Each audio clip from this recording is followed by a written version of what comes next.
भक्तजनों, ओम नमः शिवाय। हर हर महादेव, हर हर महादेव। सत्यम शिवम सुंदरम। श्री शिव महापुराण भाषा पंचम उमा संहिता के अंतर्गत 19वें अध्याय में ब्रह्मलोक के वर्णन की कथा हम सुनेंगे। सनत कुमार जी कहते हैं, हे व्यास जी, सूर्य और चंद्रमा की किरणें जहाँ तक प्रकाशित होती हैं वहाँ तक पृथ्वी को भूलोक कहा जाता है और पृथ्वी से 1,00,000 योजन की दूरी पर सूर्य मंडल है। इसके 1,000 योजन के घेरे में सूर्य स्थित है और चंद्रमा सूर्य से 1,00,000 योजन ऊपर स्थित है। इस प्रकार चंद्रमा के ऊपर 10,000 योजन चारों ओर नक्षत्र सहित संपूर्ण ग्रहों का मंडल स्थित है, जिसके आगे बुध, फिर उसके आगे शुक्र, उसके ऊपर मंगल, उसके ऊपर बृहस्पति और उसके ऊपर शनिश्चर स्थित है। उसके 1,00,000 योजन ऊपर सप्त ऋषियों का मंडल है और उनसे 7 सहस्त्र योजन ऊपर ध्रुव ग्रह है। भूमि के ऊपर तथा ध्रुव से नीचे भूलोक, भुवरलोक और स्वरलोक, ये तीनों लोक जानना चाहिए। यहाँ 1 कोटि योजन पर कल्पवासी ऋषि निवास करते हैं। ध्रुवलोक के ऊपर महरलोक है, जहाँ वत्स्यमाण ब्रह्मा के 7 पुत्र सनक, सनंदन, सनातन, कपिल, आसुरी, बोढ़ु तथा पंचशिख निवास करते हैं। इसके ऊपर 2,00,000 योजन के अंतर पर शुक्र स्थित है तथा शुक्र से 2,00,000 योजन नीचे बुध है। बुध से 10,00,000 योजन ऊपर मंगल और मंगल से 2,00,000 योजन ऊपर बृहस्पति है तथा इनसे उतनी ही दूरी पर शनि देव स्थित है। ये 7 ग्रह अपनी अपनी राशि पर स्थित है, जिनसे 11,00,000 योजन के ऊपर सप्तर्षि स्थित है तथा ध्रुव 13,00,000 योजन ऊपर है। इसी प्रकार जनलोक के आगे 4 दूरी पर अर्ध मार्ग में परलोक की स्थिति है, जहाँ पर वैदराज और दाह रहित देवता है। इससे 6 गुना दूरी पर सत्यलोक एवं ब्रह्मलोक जानो। वहाँ धर्म में तत्पर ज्ञानी ब्रह्मचारी भूलोक से जाकर निवास करते हैं और भुवरलोकों में मुनि, देवता और सिद्धि रहते हैं तथा स्वर्गलोक में 12 आदित्य, मारुत, 8 वासु और अश्विनी कुमार रहते हैं। हे व्यास जी, ये 7 महालोक तुमसे कहा और इसी प्रकार 7 पाताल हैं। जैसे कैंथ का फल ऊपर होता है और उसकी बाढ़ नीचे होती है, उसी प्रकार अंडकटाह से सारा ब्रह्मांड चारों ओर से घिरा है। सब कुछ प्रधान महत्व में व्याप्त है, जिसमें परमात्मा पुरुष की संख्या और नाग का सर्वथा ही अभाव है। इसी कारण वे अनंत नाम से प्रसिद्ध हैं। जैसे काष्ठ में अग्नि, तिलों में तेल, दूध में घी स्थित है, उसी प्रकार परमात्मा सब ब्रह्मांड में व्याप्त होकर स्थित है। जैसे बीज से वृक्ष प्रकट होते हैं, वैसे ही ब्रह्म शक्ति से सृष्टि उत्पन्न होती है। इस विषय में शिव जी कामना रहित और शिव संयोग में ही देवता आदि की उत्पत्ति होती है तथा वो शिव जी ही ब्रह्मा, विष्णु और रुद्र नामों से प्रसिद्ध होते हैं और उन्हीं से इस सारे जगत की उत्पत्ति और लय होता है। सब क्रियाओं के कर्ता वही शिव जी हैं। व्यास जी ने पूछा, हे सर्वज्ञ सनत कुमार जी, अब आप मुझे ये बतलाइए कि ब्रह्मांड के ऊपर और भी लोक हैं या नहीं। सनत कुमार जी कहते हैं, मुनीश्वर, ब्रह्मांड के ऊपर और भी लोक है। ब्रह्मलोक के ऊपर वैकुंठ लोक है, जिससे परम शोभायमान विष्णु जी निवास करते हैं। उसके ऊपर कौमार लोक में स्वामी कार्तिकेय जी तथा उसके ऊपर उमा लोक है, जिसमें शिव भक्ति परम शोभित है। वो निर्विकार देवी शिवात्मिका है। उस लोक के ऊपर सनातन शिव लोक है, जो सदा अविनाशी और सर्व शोभा संपन्न है। यहीं पर त्रिगुण से परे सबके स्वामी पर ब्रह्म शंभु महेश्वर विराजमान है, और जिसके ऊपर अन्य कोई लोक नहीं है। हाँ, शिवलोक के समीप ही गोलोक है, जहाँ शिव प्रिय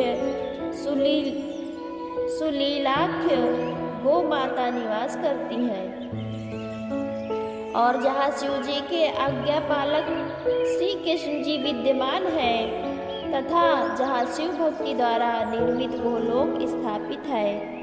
हे व्यास जी, मैंने आपसे अद्भुत निराधार शिवलोक का वर्णन किया तथा उसके अधिष्ठाता ब्रह्मा विष्णु आदि के लोकों को भी बतलाया है, जो सर्वथा शिव जी के सेवक हैं। ऐसे वे परमात्मा निरंजन शिवदेव हैं।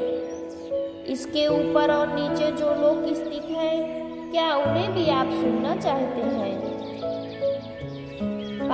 पंचम उमा संहिता के 19वें अध्याय के अंतर्गत ब्रह्मलोक के वर्णन की कथा समाप्त होती है। 20वें अध्याय में मनुधर्म विवेचन की कथा सुनेंगे।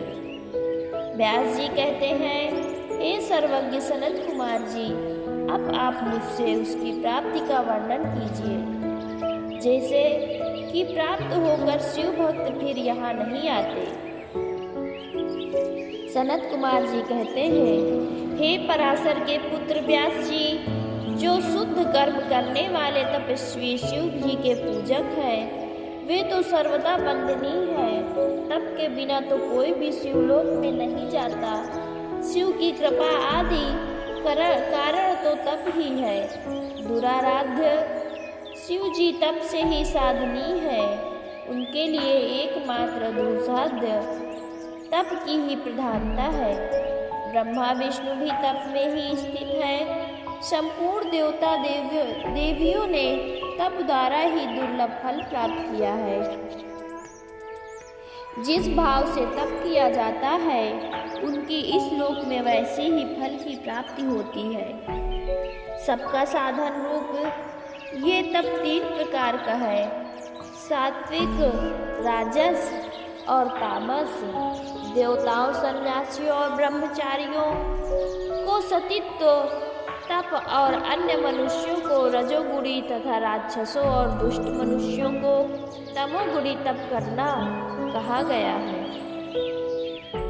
इसी प्रकार उनके 3 फल होते हैं, और जप, ध्यान तथा भक्ति से ही देवताओं की पूजा करनी चाहिए। सात्विक तप से संपूर्ण फल की प्राप्ति होती है, और वो इस लोक तथा परलोक में मनोवांछित सिद्धि को देने वाला होता है।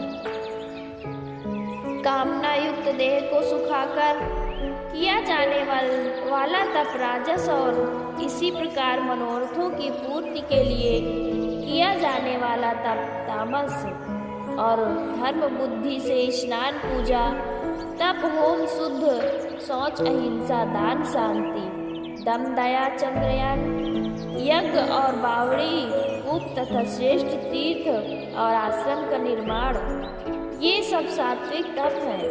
बुद्धिमान जन इसी श्रेष्ठ धर्म को शिव भक्ति में प्रयोग करते हैं। योगनाथ की यही उन्मनी धारणा है। रेचक, पूरक और कुंभक प्राणायाम जिसमें नाड़ी का संचार होता है, उसी उक्त शुद्ध धारण से सफलता होती है। सिद्धियों की प्राप्ति का भी यही साधन है, जिसमें काष्ठावस्था, मृतावस्था और हरितावस्था प्राप्त हो जाती है, और जो अनेक प्रकार की उपलब्धि और संपूर्ण पापों की नाशक कही गई है। इस अवस्था में अनेकों मनोहारी दृश्य जैसे नारी शैया, पान वस्त्र, धूप, लेपन, तांबूल, भक्षण, ये 5 रजैश्वर्य विभूतियाँ प्राप्त होती हैं, जिसमें हेमभार, ताम्रग्रह, रत्नधेनु, वेद शास्त्र, पांडित, गीत, नृत्य आभूषण, शंख, वीणा, मृदंग, गजेंद्र छत्र, चामर, ये भोग रूप होते हैं। इनमें आसक्त हुआ अनुराग को प्राप्त होता है और वही ज्ञानी विमोह हो जाता है। उसी को संपूर्ण योनियों में भ्रमण करना पड़ता है और कालांतर में कभी मनुष्य जन्म भी पा जाता है। ये जन्म स्वर्ग मोक्षदायक है। जो ऐसे मनुष्य जन्म पाकर भी कल्याण नहीं करता, वो मरने के बाद बहुत काल तक सोचता है, सब देवताओं और असुरों से भी मनुष्य जन्म बड़ा दुर्लभ है। इस कारण यह जन्म पाकर ऐसा करें जिससे भी नरक में ना जले। यदि ऐसा नहीं किया तो मनुष्य जन्म पाना व्यर्थ है।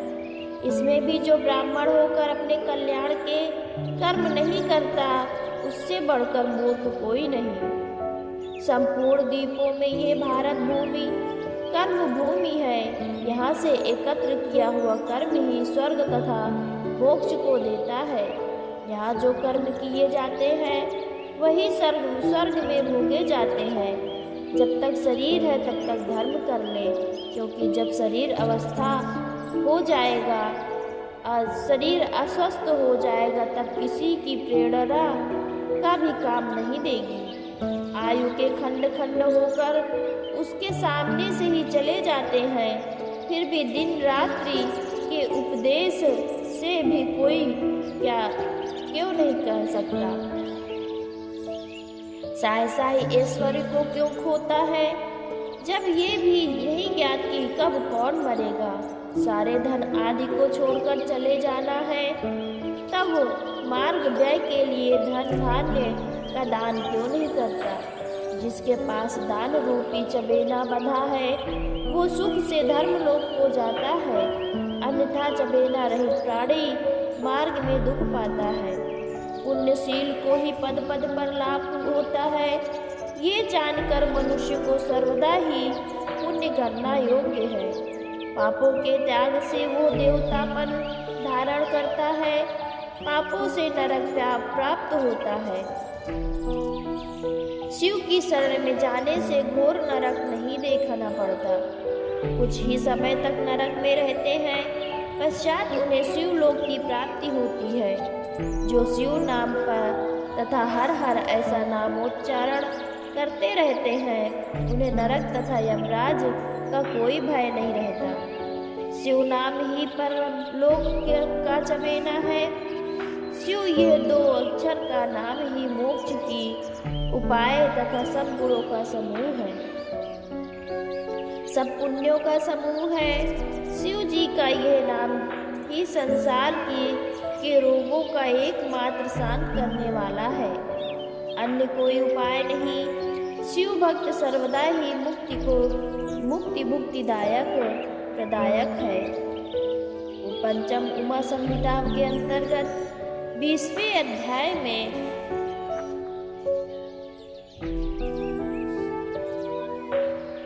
मनोधर्म विवेचन की कथा समाप्त होती है। भक्तजनों, हर हर महादेव, हर हर महादेव।